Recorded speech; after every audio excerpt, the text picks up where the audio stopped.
Now, as we showed you last night, some of the most ridiculous low-rank behaviour is happening right now by state leaders who have shut the borders because of a cluster of new cases in South Australia. It is low-rent politics, but people love it. Probably a few of you watching right now. You chew it up, you love it, you vote for these people over and over and over again. But there was a little announcement that most people missed when Premier Stephen Marshmallow was making his announcement in South Australia yesterday. Supposedly, one of the reasons that he was going to be able to keep people safe in South Australia was to guarantee that there would be no more international flights arriving in Adelaide for at least the rest of this week. I would like to advise that all inbound international flights to Adelaide have now been suspended at our request for the remainder of this week. Our priority is ensuring that we have enough Medi-hotel capacity to meet any local quarantine requirements. Seriously. Yet again, an admission, just like the shutting of state borders was that their contact tracing system isn't good enough, South Australia has had to say that no one is allowed to fly home, talking about Australians, flying home from overseas because we need that hotel space for just in case. Literally, there was analysis done today that private health insurance companies have saved $900 million during the pandemic because they didn't have to pay for elective surgery. Because, of course, the hospitals were empty. Even when things were wildly out of control in Victoria, the health system coped. But now we're supposed to believe the same sort of nonsense about flatten the curve in order to save the system also applies to people flying in from overseas. Now, before you think, well, hang on, Paul, I'm loving life in South Australia. This is great. We've got a government that's taking care of us. Or if you're one of the 89% who support what Mark McGowan is doing, or Anastasia Palaszczuk, how good's Queensland without the tourists?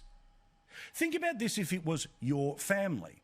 The same way that last night we showed you that horrific footage of the dad who wasn't able to even high-five his kid, a kid who had come from Adelaide who doesn't have the virus but yet goes off to hotel quarantine for 2 weeks because the local leader in the Northern Territory is trying to scare people about coronavirus. Well, in the second hour of this program each and every night, we do the only call-in segment on all of Australian television. We call it Better Call Paul. This is the only chance anyone in Australia gets to have their feedback live and unedited on Australian television. Not tweets, not emails, but your voice in real time. And we got this call from a bloke last night. 3.5-year-old and wife overseas, stuck in a country that is registering about 25,000 cases a day. I got them into Adelaide after much effort of the airline emailing the headquarters to add them onto the plane. We got through, and they were meant to arrive this Sunday until today's news came through that all international flights were being suspended. They were due to leave Europe this Friday. And they are on one of the flights that have been cancelled? Well, it's not confirmed yet, but it looks like it. So because a premier has a freak-out about two families, other families will not be reunited because we have to save the amount of space in the hotels because we couldn't possibly book any more for the people who had been expecting to come back to this country on flights that are as rare as hen's teeth to get here. When asked about all of this, the rockstar chief health officer in South Australia, well, she too is singing from the song sheet that apparently a plane full of Australians coming home to Australia cannot be allowed to land in Adelaide because we need the hotel rooms, just in case. We were supposed to be having a flight today. We've obviously had that cancelled. And looking towards the end of the week, we've indicated to the Commonwealth that it's likely we'll need to cancel further flights. We have to put our resources 100% at getting on top of this cluster. This is a lady who, by the way, when there was 3 cases one long weekend, said, oh, it's been a busy weekend for the South Australian Health Department. These people are either not up to the job or they're not doing their job.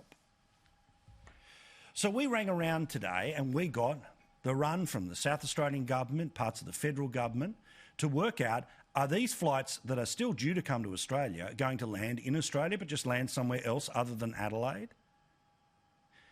I don't think it's going to happen. Here's what we heard today from a spokesperson for the Department of Infrastructure, Transport, Regional Development and Communications.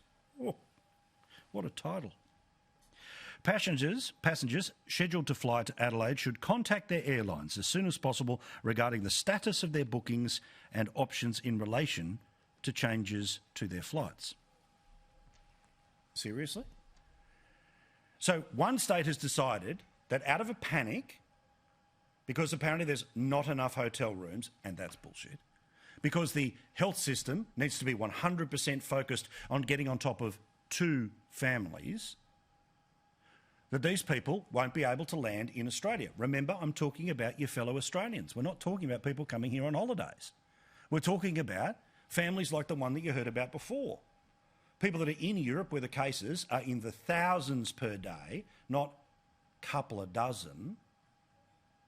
Yet they have every right to come back here, and those seats are repeated as rare as hen's teeth. But the reason that these flights will not land in Melbourne, not land in Sydney, not land in Brisbane, not even land in Darwin or Perth, is because it is up to, yet again, the state premiers to decide how many people they can take at any one time in hotel quarantine. Hotel quarantine that has sprung a leak in South Australia, hotel quarantine that leaked like a sieve in Victoria, hotel quarantine that busted a leak in South Australia. So the bulk of the work is being done by New South Wales. Thousands of people going into hotel quarantine that works in New South Wales. So while your local state leader would like to make you think that they're the ones keeping you safe, it's actually Gladys Berejiklian. It's actually the New South Wales government that is doing it. And they have been arguing through the Prime Minister for a long time that we need to spread the load. We need to increase the cap.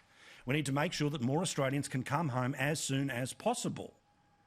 This was being argued for months. It was signed off on last month, and the caps were going to slightly increase. You may remember the hissy fit that people like Emperor McGowan had about this, pretending that it had all been somehow dropped in his lap when he was actually in National Cabinet the day before that made the decision. So will these flights end up coming to Sydney? I don't know. Should they? Probably, because families need to be reunited. But should they be landing in Adelaide? Hell yes! Because we're not talking about hundreds of thousands of people. We are talking about a couple of plane loads of people who have waited their turn, who have done their bit, who have paid full freight, who deserve the chance to be reunited with their fellow, are you listening, South Australians. And as for the stupidity of these local leaders, who I know so many of you love because they keep us safe. You love the idea that the beaches of the Sunshine Coast are not littered with all those awful people from down south. But funnily enough, the person who owns the coffee shop might want some of that trade to be there so the coffee shop can be there when you want to go and get one once every couple of weeks. The very reason that a restaurant is able to be open when you want to celebrate your wedding anniversary on the Gold Coast is because people who don't live on the Gold Coast go there every other day. The same in Perth, the same in Adelaide, the same in Hobart. And yet again, despite the fact that we got exactly the same system out of National Cabinet that made a decision to increase the cap, they also, all of the leaders, had an agreement, bar Western Australia, because they have an election in March of next year, and this crap will roll on till then, and he's flying high in the polls, and you'll lick his boots. Despite, well, plenty more to say about Emperor McGowan later. But they agreed in National Cabinet to a definition of what a hotspot is, to make sure that we know that we don't do what they did in New Zealand, which is 4 cases in Auckland equals 1.6 million people locked inside their house again. Remember, in Victoria, there is a piece of legislation that is a blank cheque for Daniel Andrews to put Melbourne back into lockdown. That does not prescribe how many cases would happen before you get locked in your house again. Should it be 100, 250? But it's just not written down anywhere. But there is a definition of what a hotspot would be if you are trying to judge whether people can travel from one capital to another. And guess what? What is happening in Adelaide right now does not qualify as a hotspot. I'm not making that up. That's what these premiers agreed to. That's what the health minister said today at the federal level. There is a national hotspot definition. South Australia has not reached that. Our message to the other states is please look at the results in SA. Please make sure that your response is proportionate. What the Commonwealth has set out is enhanced border screening as an appropriate response, and that's what New South Wales, Victoria and the ACT have said. Honestly, this is just ridiculous.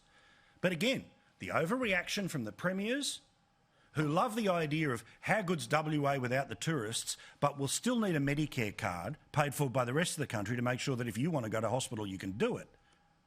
States like Western Australia that haven't done the work on contact tracing, which is why, in part, they keep the border closed. States like Western Australia that haven't got the QR codes that mean every place you go, you hold your phone up, then you put in your name, your telephone number, and that's called contact tracing. Well, none of that's worked.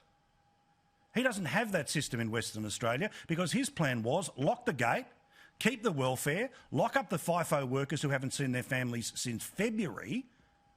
I'll agree to things in National Cabinet and then pretend there's surprises when they actually happen. Can you believe the balls on this bloke? Mark McGowan might have an 82% approval rating in Western Australia, but it is built on sand. If this is the type of leadership that you like, well, you deserve this bloke as your Premier for another 4 years. It was of course, pretty outrageous what the federal government did to the Victorian government. Their behaviour was appalling. Some of those ministers, Mr Frydenberg and some of those characters, their behaviour was appalling. That's the same Treasurer who works for the same government that adjusted the GST for a better result out of Western Australia. Yet the view of the Western Australian Premier is that the role of the federal government and the taxpayers that are everywhere but Western Australia, just as Palaszczuk's view that everywhere that isn't Queensland, Marshall's view that everywhere that isn't South Australia, Goodwin's view that everything that isn't Tasmania, is that you pay and shut up. Despite the fact that we're making it up as we go along, despite the fact that it is Goldilocks rules, like in Victoria. 4Ks is okay, 6Ks will kill you, 5Ks is just right. 1 week later, 24Ks is okay, 26Ks will kill you, 25Ks is just right. These people might be soaring in the polls and many of you might love them with all your heart. But this isn't leadership. This is cowardice. Cowardice that breaks up families. And it says something about so many of us that we don't care as long as it's not our family. Well, just for a second, walk in somebody else's shoes. Like the dad in Darwin who couldn't hug his kid, despite the fact that the kid doesn't have coronavirus. Think about the family that is trying to come from Europe to be reunited here in Australia. Australians.